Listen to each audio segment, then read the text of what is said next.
mayroon kayong Bible o tab, buksan natin sa Ephesians chapter 3 bilang panimula ng ating meditation, verse 14 to 21. Verses 14 to 21. Efesos 3, versikulo 14 hanggang 21. Ito ang salita ng Panginoon.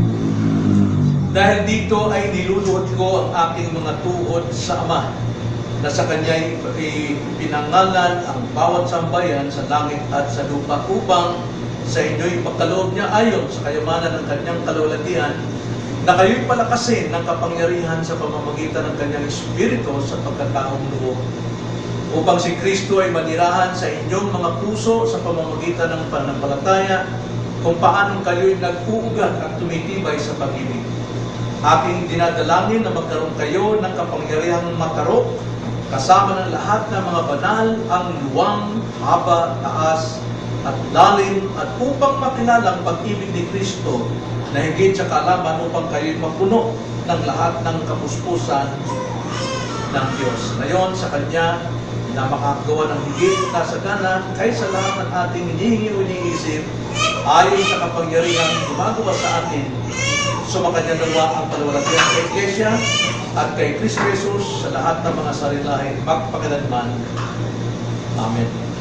Kung ating bibigyan ng focus ang verse 14 to 15, kung ating babasahin, ganito ang sabi ni Pablo, isang pastor, isang apostol, isang leader ng iglesia na nagmamalasakit sa lahat ng kapatiran, hindi lamang sa Efesus, kundi sa lahat ng iglesia sa Asia.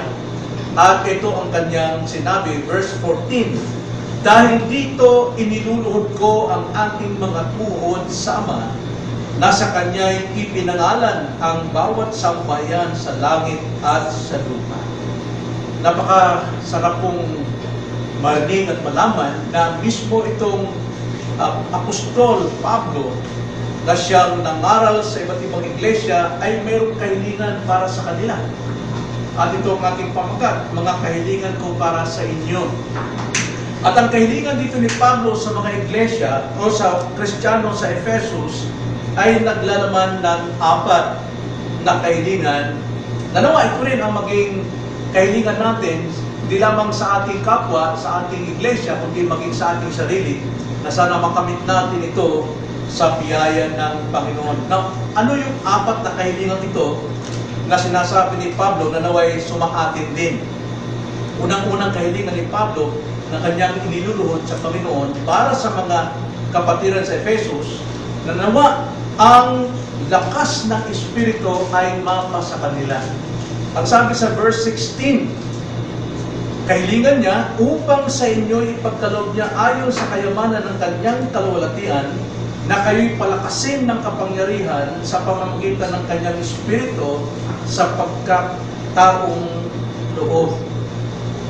Ito yung kahilingan ni Pablo sa Ama, sa Diyos Ama, na sana ang lahat ng mga kapatiran dito sa Efesus ay pagkalooban nawa ng Espiritu ng Ama. Kung ating babasahin ang verse 14-15, ang kahilingan ni Pablo ito, Espiritu ng Ama na sana sumaatin sa mga kapatiran ayon sa kayamanan ng Kanyang kalwalhatian. Para saan?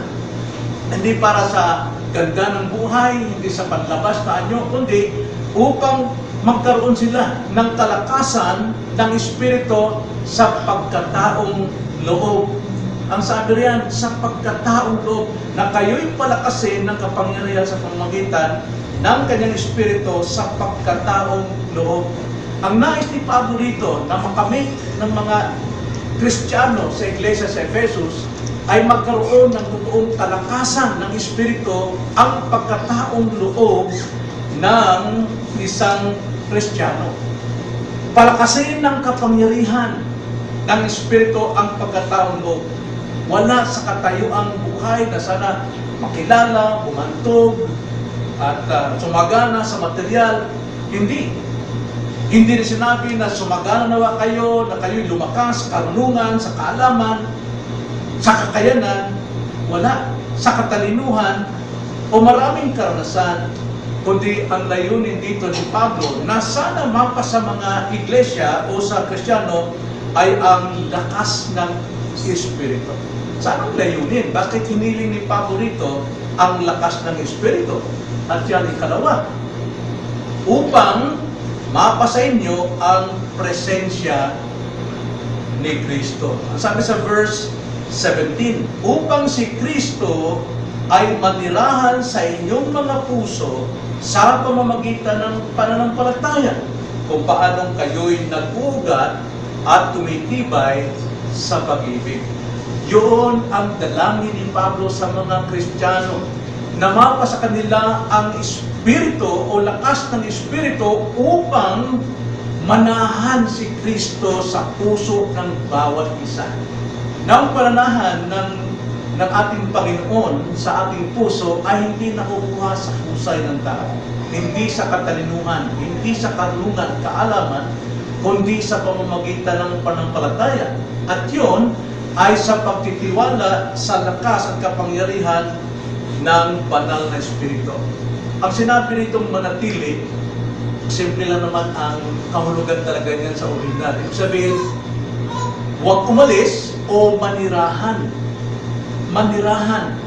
Kailangan nating manirahan si Kristo sa ating puso. Sapagkat kung hiwalay tayo kay Kristo o wala si Kristo sa ating buhay, wala tayong magagawa, wala tayong silbi. Tayo ay instrumento lamang ng salibutan at ng kasalanan. Kaya dapat lang si Kristo, hindi lamang natin alam sa isipan, kundi ito ay manahan sa atin. Kaya kailangan natin ang lakas ng kapangyarihan ng Espiritu upang tayo po ay magkaroon ng pananampalatayang si Kristo, kailangan mamuhay sa atin. Kaya nga, kailangan din natin mamuhay sa Espiritu. Dahil kung hindi tayo mamuhay sa Espiritu at sa laman tayo, alam natin walang Kristo mananahan sa atin. Kaya na sinabi sa Romans 8:12-14, ang sabi ni Pablo sa mga taga-Roma, kaya nga mga kapatid, mga may utang tayo hindi sa laman, upang mamuhay ayon sa laman. Sapagkat kung mamuhay kayo ayon sa laman, kayo ay mamamatay. Subalit, kung sa pamamagitan ng Espiritu ay pinapatay ninyo ang mga gawa ng laman, kayo ay mabuhay. Sapagkat ang lahat ng pinapatnubay ng Espiritu ng Diyos ay sila ang mga anak ng Diyos. Sa mga kapatid, kung tayo po ay nasa kapangyarihan at lakas ng Espiritu, meaning to say, tayo'y namumuhay ayon sa gabay ng Espiritu, alam natin tayo'y mga anak ng Diyos. At bilang mga anak ng Diyos, ang sabi sa Galatians 4:6, ibinigay naman ng Ama ang kanyang Espiritu ng kanyang anak upang tayo ay makatawag na Abba Father. Kung ating pagtugtong yung verse 15, nagpapatotoo ang banal na Espiritu, ang Espiritu ng Diyos, na sa ating Espiritu na tayo nga'y mga anak ng Diyos. So magagawa ba natin ito na lumakad sa Espiritu? Magagawa ba natin na mapanahan natin si Kristo sa ating puso? Magagawa natin. Bakit kanyo? Tuloy natin Romans 8:15 hanggang 16. Sapagkat hindi tayo tumanggap ng Espiritu ng pagkaliping upang muling matakot, kundi tumanggap kayo ng Espiritu ng pagkukutkot, ng pagiging anak, na dahil dito'y tumatawag tayo, Abba, Ama. Galatians chapter 4:6 ang context niya. Ang Espiritu mismo ang nagpapatotoo kasama ng ating Espiritu na tayo'y mga anak ng Diyos. Kaya napakalaga na tayo po, unang-una, ay mabigyan ng lakas ng Espiritu upang sa layuning mapanatili si Kristo sa ating puso. Pag sinabi pong mapanatili, mangugali, mamuhay tayo ayon sa katangian ni Kristo. Hindi sa anumang panlabas na kakayanan, hindi sa husay, galing at katalinuhan, kundi ayon sa katangian ni Kristo. Kung si Kristo nilalahan sa atin, tayo po ay namumuhay din ayon sa larawan ni Kristo upang huwag tayong magmalaki sa ating sarili. So ito yung kahilingan ni Pablo sa Diyos para sa mga kapatid sa Efesos, na sila po ay mapa sa kanila ang lakas ng Espiritu upang mapa sa kanila ang presensya ni Kristo, at ikatlo, upang mamuhay tayo sa pag-ibig ni Kristo. Malibang tayo'y namumuhay sa Espiritu, si Kristo'y mananahan sa atin. At kung si Kristo'y mananahan sa atin, mamumuhay tayo sa pag-ibig ni Kristo. Basahin natin 17 to 19. Sabi, upang si Kristo ay manirahan sa inyong mga puso sa pamamagitan ng pananampalataya, kung paano kayo'y nag-uugat at tumitibay sa pag-ibig. Aking idinadalangin na magkaroon kayo ng kapangyarihang matarok, kasama ng lahat ng mga banal, ang luwang, haba, taas at lalim, upang makilala ang pag-ibig ni Kristo na higit sa kaalaman. Nakita nyo? Dapat mapas atin ang lakas ng Espiritu Santo upang si Kristo'y manahan sa atin at makapamuhay tayo sa pag-ibig ni Kristo. Kaya dito sinasabi ni Pablo na ang lakas natin ay ang presensya at pag-ibig ni Kristo. Hindi yung husay at galing, hindi sa kahusayan, hindi sa kaalaman, kundi sa presensya at pag-ibig ni Kristo. Itong dapat nating maging laman ng ating puso. Yung presensya at pag-ibig ni Kristo. At ito'y nababakay sa pananampalataya. Habang tayo namumuhay sa pananampalataya, ginagawa natin mga bagay sa pananampalataya at hindi sa damdamin, alam natin na mananahan si Kristo at ang pag-ibig ni Kristo ang siyang alakasan natin. At ang pag-ibig na yan ay sumusukat sa pag-ibig ng kapwa natin. Bigyan natin ng pansin ng Ephesians 3:18. Ang sabi, aking itinadalangin na magkaroon kayo ng kapangyarihang matarok kasama ng lahat ng mga banal, ang luwang, haba, taas, at lalim. Yan ang pag-ibig. Nakakaunawa sa lahat ng aspeto, lahat ng anggulo, lahat ng bagay sa ating kapwa. At kaya nga sa ating paglalapat nito, na tayo namumuhay sa Espiritu, na si Kristo ay ating pinananahan at pag-ibig ay ating ipinamumuhay, ano po mangyayari sa atin? Wala po tayong kaaway. Wala po tayong kagalit. Wala tayong bitterness sa ating puso, walang selos, walang inggit. Dahil namumuhay tayo sa pag-ibig, in short. Namumuhay tayo sa pag-ibig ni Kristo. At ito pagkakilanlan natin, na tayo nga ay nasa lakas ng Espiritu at si Jesus ay nananahan sa atin dahil ipinamumuhay natin ang pag-ibig.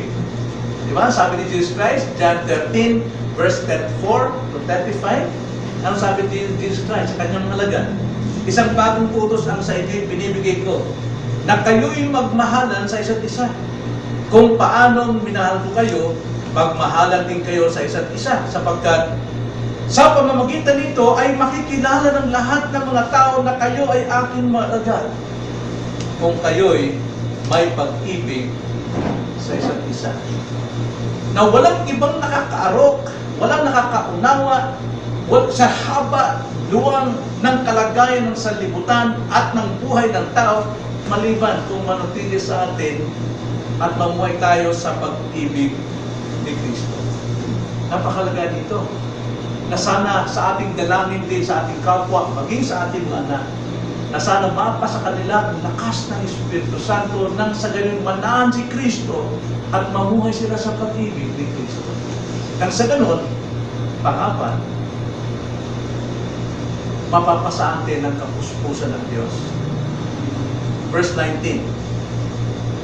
At upang makilala ang pag-ibig ni Kristo na higit sa kaalaman, upang kayo'y mapuno ng lahat ng kapuspusan ng Diyos. Maraming nag-aangking Kristiyano pero hindi puspos ng kapuspusan ng Diyos. Kasi puno ng galit, puno ng inggit, puno ng ng selos, puro ng pagyayabang, kayabangan. Ang sabi rito, sa verse 19, nahigit sa kaalaman. Yung pag-ibig na ito, umpisa natin sa simula.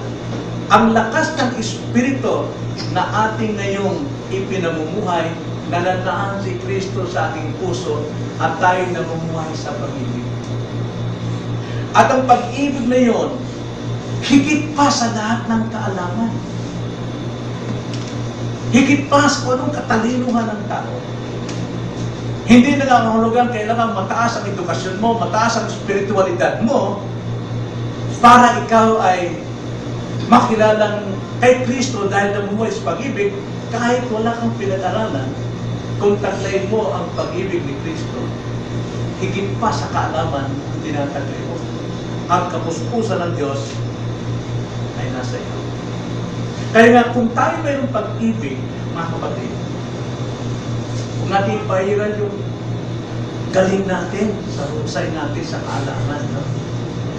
Karamihan sa mga mataas ang alam, kahit nasa Kristyanismo, pagkagaling sa doktrina, pero minsan nagiging legalistic.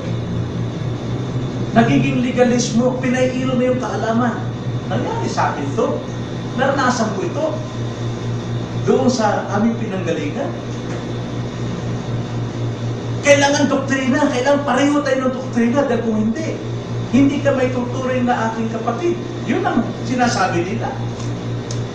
Pero tandaan natin, ang doktrina po, napakatibay niyan kung namumuhay tayo sa pag-ibig. Sapagkat ang doktrina na ating alam, ating naibabahagi sa mga mahihina sa pamamagitan ng ating pag-ibig.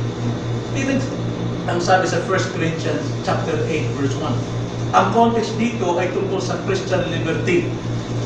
Na yung mga matitibay sa doktrina, no? Magagaling sila, hindi sila tinatablan, hindi nila pinapansin kung sila kumain ng dugo, kung sila kumain ng anong gusto nila, walang pakialam ang sino man. Kaya maraming natitisod.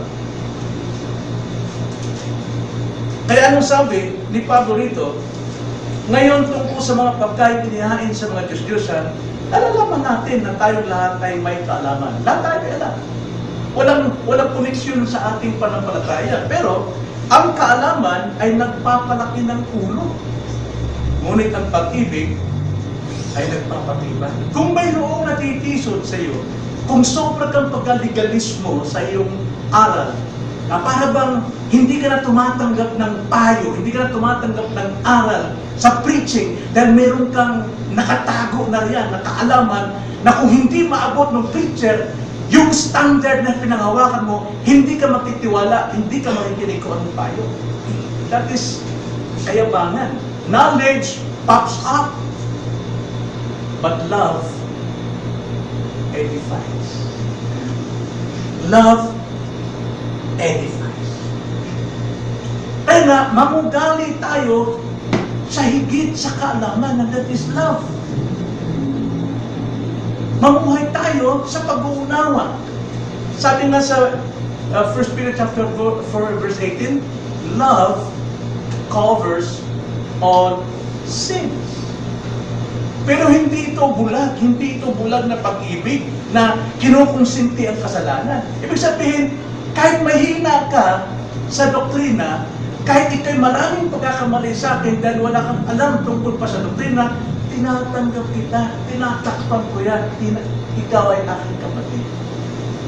So, love edifies, but knowledge puffs up. Kaya nga ang sabi ni Paul sa kanyang sulat sa Romans na mayroong problema sa bawat iglesia. At kanya itong tinutuwid. Nang sinabi ni Paul sa Romans 13 verse 10, ang pag-ibig ay hindi gumagawa ng masama sa kapwa. Kanyang kapwa. Ang pag-ibig ang siyang katuparan ng kautusan. See? Love is the fulfillment of all knowledge, all law. So dapat walang anumang legalism. Minsan, umira sa atin to.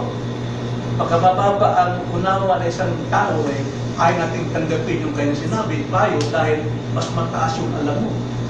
Hindi naman yung may alam ko eh. Oo nga, pero Romans chapter 12 verse 3, tignan natin ang sukat ng panampalatayang ipinagkakaloob sa bawat isa. At yun ang ating pagyamanin.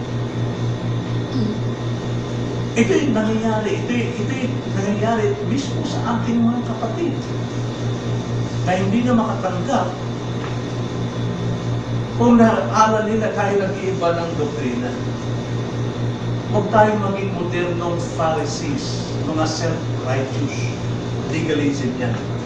Kaya ito ang problema rito sa Ephesus na mayroong ganitong kaisipan sa buhay ni Pablo. Kaya sabi ni Pablo, iniluluhod ko sa Ama na naway kayo ay bigyan ng lakas ng Espiritu upang manahan si Kristo sa inyong puso nang sa gayoy mamuhay kayo sa pag-ibig upang ang kapuspusan ng Diyos ay sumainyo. Kung gusto natin mapuspos ng presensya ng Panginoon, ito ang dalangin natin. Hindi lamang sa ating sarili, kundi sa ating anak, sa ating kapwa, sa mga kapatid, na sana nga po ay sila ay pagkalooban ng lakas ng Espiritu nang sa ganon manahan si Kristo sa kanilang puso at mamuhay sa pag-ibig. Nang sa ganon, ang kapuspusan ng Diyos ay sumakanila. Ito nawa ang maging laman ng ating kahilingan sa ating kapwa. Material things, alam nyo, karamdaman, sakit, madaling ipag-pray sa Diyos yan. Dahil ang Diyos ay may pangako na ito'y tutugunin ayon sa kanyang biyaya. Napakadali po niyan eh. Pero yung pong tayo'y manalangin, na tayo po ay puspusin ang lakas ng Espiritu at manahan si Kristo sa ating puso at mamuhay sa pag-ibig upang tayo nasa kapuspusan ng Diyos, kailangan po natin ito ang lagi natin bigyan ng pansin pagdating sa ating prayer meeting, itong iglesia. Dahil ang prayer meeting ay para po ito sa kaharian ng Diyos at sa mga subject ng kaharian ng Diyos. Hindi po ito sa mga konting sakit lang po, pang personal devotion po natin o yung family prayer natin. Dapat natin idulog sa Diyos yung gano'ng mga personal na mga concern. Pero sa kabuuan ng iglesia, ito ang dapat nating ipanalangin. Sana ang lakas ng Espiritu ay sumaatin mga membro ng iglesia upang ang presensya ng Panginoong Hesus ay manahan sa atin nang sa ganon tayo makapamuhay sa pag-ibig at malaman natin na tayo po ay nasa kapuspusan ng Diyos. Tayo ay manalangin. O Panginoon, kadalasan ang aming pong pinagbibigyan ng tuon sa aming pong mga panalangin ay ang aming mga personal na pangailangan. Panlabas ang aming pong hinihiling palagi, ngunit bihira po sa amin ang maituon namin ang aming pong panalangin sa panloob ng pagkatao. At ang panloob na pagkatao ito, ayon kay Pablo, ay dapat namin hilingin sa Diyos, sa inyo, na kami po ay bigyan ng kalakasan ng kapangyarihan ng Espiritu upang mapanatiling nananan si Kristo sa aming buhay. Nang sa ganon, maipamuhay namin, may bahagi namin ng pag-ibig ni Kristo. Nang sa ganon, makilala ng lahat na kami kanyang alaga at mapuspos kami ng iyong kapuspusan sa aming mga buhay.